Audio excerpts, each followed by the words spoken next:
Sir director గారు ఋషిని నన్ను తెప్పిండి sir, please sir.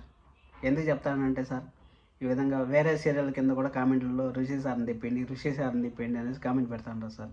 Please sir, మీ ఋషిని ఎలాగో కలా ఈ వారం అన్నా తెప్పిండి సార్.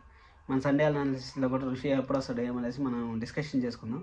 ఈరోజు సీరియల్ ఏం జరిగింది, ఎక్కడ జరిగింది అనేసి ఇన్డెప్త్ రివ్యూలో తెలుసుకుందాం. జెన్యున్ కంటెంట్ కావాలనుకుంటే మన ఛానల్ వెంటనే సబ్స్క్రైబ్ చేసుకుని బెల్ ఐకాన్ ఆన్ చేసి పెట్టుకోండి. అలాగే లైక్ చేసి ఫుల్ వీడియో చూడండి, చాలా ఇంట్రెస్ట్గా ఉంటుంది.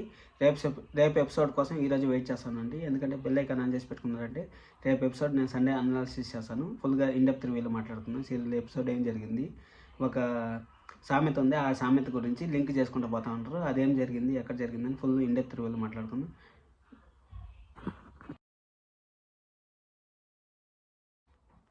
హాయ్, అందరికీ నమస్కారం. నా పేరు కిరణ్. ఇప్పుడు మనం మాట్లాడుకుంటున్నాం గుప్పుడంత మనసు సీరియల్. గుప్పుడంత మనసు కానీ ఏం చేయాలి చెప్పండి, గుప్పుడంతే ఉంటుంది మనసు, కానీ ప్రపంచాన్ని వెళ్తూ ఉండేది మనసే వెళ్తూ ఉంది. ఏమంటారు, అవునా కదా? కామెంట్ చేసేయండి. సరే అనేసి ఇప్పుడు మనం మాట్లాడుకున్నాం సీరియల్ గురించి. ఈరోజు ఏం జరిగిందంటే, సీరియల్ నిన్న వాళ్ళని బాగా డిస్టర్బ్ చేశాడు కదా, ఎవరిని చెప్పండి, మన వసుధారాని, మహేంద్ర గారిని, మనో గారిని ఫుల్ డిస్టర్బ్ చేశాడు. ఫుల్ డిస్టర్బ్ చేసిన తర్వాత ఏం జరిగిందంటే, ఇంకా అక్కడి నుంచి సీరియల్ని పోలీస్ స్టేషన్ తీసుకెళ్లకుండా మళ్ళీ ఇంట్లోకి తీసుకొచ్చారు. ఇంట్లోకి తీసుకొచ్చి ఏం చెప్పారంటే, అంగిట్లో ఒక రేవతి గారు ఒక డైలాగ్ చెప్పారు. ఏం డైలాగ్ అంటే, అంగిట్లో అమ్మరు తూకం వేయరు, కానీ మనిషి లేకుండా అది బతకలేరు అంటారు. దానికి నేను ఆన్సర్ లాస్ట్లో చెప్తాను, చూస్తానండి.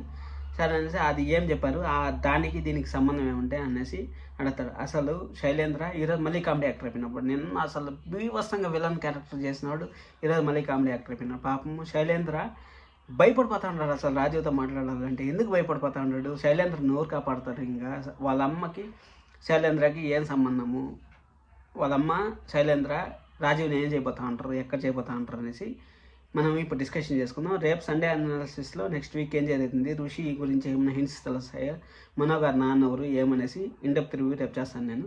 అందుకోసమే సబ్స్క్రైబ్ చేసుకోండి అని చెప్తాను నేను. సరే అనేసి ఇంకా సరే అక్కడి నుంచి వాళ్ళ అమ్మకి అది వదులుతుంది కదా, వాళ్ళ అమ్మకి ఆ క్వశ్చన్ ఎందుకు వదిలింది రేవతి గారు అంటే, ఇప్పుడు పోయినాడు రాజీవ్ దగ్గరికి పోయినాడు. వీడు రాజీవ్ దగ్గరికి పోయేసి తన కొంత తానే తవ్వుకున్నట్టు పని చేసుకున్నాడు. ఎందుకంటే రాజీవ్ పాటికి రాజీవ్ ఉంటాడు. ఇప్పుడు భయ్యా నువ్వు కనుక్కో, నేను వాడిని చంపేయాలనేసి అంటా ఉన్నాడు. ఇప్పుడు చంపేయాలనేసి అంటా ఉన్నాడు కదా, నువ్వు ఎందుకు పోవాలి చెప్పు? మీ అమ్మ ఆల్రెడీ నీకు చెప్పింది కదా. ఏం చెప్పింది మీ అమ్మ? రాజీవ్ నరరూప రాక్షసుడు, వాని దగ్గరికి పోవద్దు నువ్వు అనేసి వాళ్ళ అమ్మ చెప్పింది కదా. చెప్పినప్పుడు నువ్వు ఎందుకు పోవాలి బ్రో అనేసి మీరే అనిపించింది, మీకు అదేవిధంగా అనిపించింది చెప్పండి.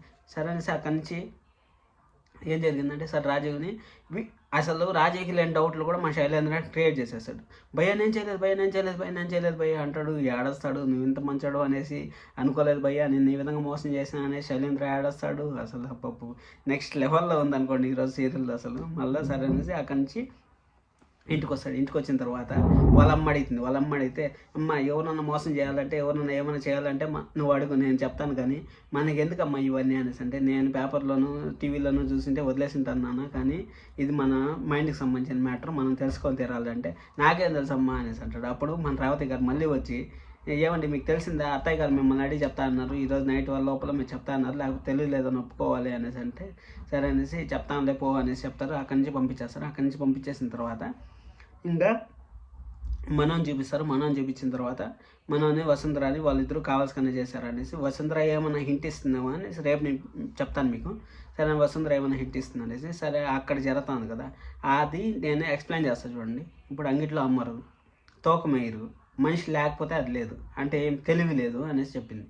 తెలివి లేదు అంటే ఎందుకు తెలివి లేదు అంటాను అంటే, ఇప్పుడు పోయి పులి సింహంలో పులి తలలో పులి నోరులో మన తలకాయ పెట్టినట్టు అయింది పరిస్థితి, శైలేంద్ర పరిస్థితి. ఎందుకంటే ఇప్పుడు గమ్మునే ఉంటే, ఇంటికాడ గమ్మునే ఉంటే, లేకపోతే నువ్వు నోరు తెరవకుండా మాట్లాడుకున్నా ఉంటే నిన్ను రాజీవ్ పట్టించుకునేవాడు కాదు. రాజీవ్ ఏదో వసుంధర బొమ్మ గీసుకొని వసుంధర కోసం రాజీవ్ చూసుకుంటా ఉన్నాడు. నువ్వు పోయేసి ఇప్పుడు నువ్వు ఎతికినావా బ్రో అనేసి 10 సార్లు అడుగుతాను ఉంటారు రాజీవ్. నువ్వేం సమాధానం చెప్తావు, ఎవడని చెప్తావు, ఇంకా ఏమి చెప్తావు? అసలు మనోని బయటికి తీసుకురావడానికి ఇప్పుడు మన వసుంధరకి హెల్ప్ చేస్తారని చెప్తా ఉంటారు కదా, నువ్వేమని చెప్తావు శైలేంద్ర అసలు అనేసి ఇంకా ఆ రేవతి గారు ఆ విధంగా చెప్పారు. ఏమని చెప్పారు? నీకు తెలివి లేదు అనేసి రేవతి గారు చెప్పారు. ఆ తెలివి అనేది మీకు లేదు అనేసి నిరూపించేదానికి మన రేవతి గారు అలా చెప్పించారు డైరెక్టర్ గారు. మీకు ఇంతసేపు మీరు వీడియో చూసారు, నచ్చిందని అనుకుంటా ఉన్నాను. రేపు జెన్యున్ కంటెంట్ కావాలనుకుంటే మన ఛానల్ సబ్స్క్రైబ్ చేసుకోండి. 1 వీక్ ఎపిసోడ్ మీకు ముంతనే వస్తుంది. మనం ఈ వీక్లో ఏమైతే చెప్పామో అదే జరిగింది యాస్టేజ్గా. కావాలంటే మీరు మన లాస్ట్ సండే ఎపిసోడ్ కూడా చూసుకోండి. ఇంతసేపు మీరు వీడియో చూసి నచ్చిందని అనుకుంటాను. లైక్ చేయండి, మీ ఫ్రెండ్స్ అండ్ ఫ్యామిలీ మెంబర్కు షేర్ చేయండి. Thank you so much. This is Kiran.